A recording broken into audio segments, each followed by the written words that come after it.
Здравствуйте. Я Фил Либин, основатель Evernote. В Evernote мы пытаемся дать людям второй мозг. Создать продукт, который поможет людям организовать и использовать все то огромное количество информации, которое поступает к нам каждый день, как в личной жизни, так и по работе. Мы пытаемся сделать людей умнее, дать им идеальную память. У Evernote интересная история. В 2007 году вместе сошлись две очень разные команды. Одну команду вел Степан Пачиков, известный русско-американский изобретатель и предприниматель. У него была группа, которая работала над инструментом для улучшения памяти много лет подряд. А я возглавлял группу разработчиков в Бостоне. И мы работали над очень похожим продуктом. Мы пытались создать второй мозг. Мы встретились в 2007 году и решили объединить усилия. И так появилась компания Evernote. Первая версия продукта вышла в июне 2008-го. После того, как мы собрали последний раунд инвестиций, я написал статью. Компания тогда была оценена в $1 миллиард с небольшим. И это меня сильно испугало. Я посмотрел тогда оценку New York Times, и она составляла чуть меньше, чем $1 миллиард. Я подумал, как же так? Неужели компания Evernote стоит больше, чем New York Times? Разумеется, это не так. Никакой здоровый человек не скажет, что Evernote за 5 лет смог создать что-то более ценное, чем New York Times. И я написал статью, в которой рассказал, почему это бессмысленное сравнение. Почему нельзя сравнивать оценку быстро растущей частной компании с оценкой публичной компании? Вывод, который я сделал, был таков.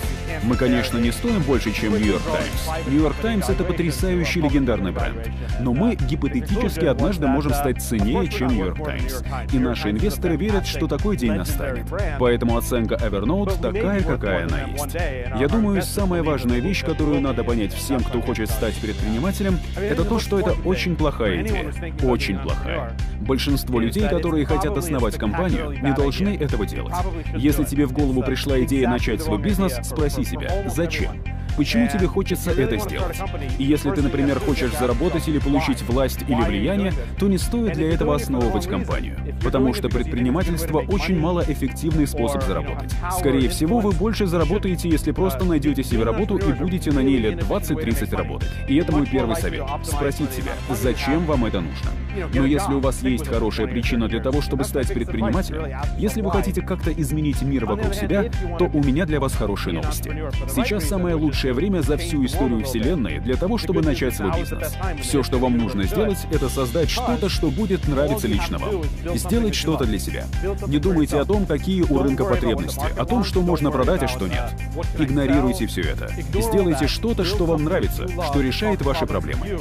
Причина, по которой такой подход работает сегодня и не работал 5 лет назад, в том, что если вы сделаете что-то, что решает ваши проблемы, тут же найдется миллиард людей, которым ваш продукт тоже понравится.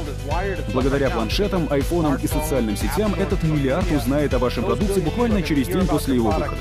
И у них будет возможность купить продукт. Заплатить за него все это практически моментально.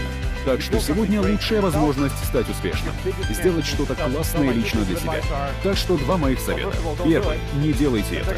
А если уж вы настаиваете, то сделайте продукт для себя, а не для других. План Б на сайте rbk.ru.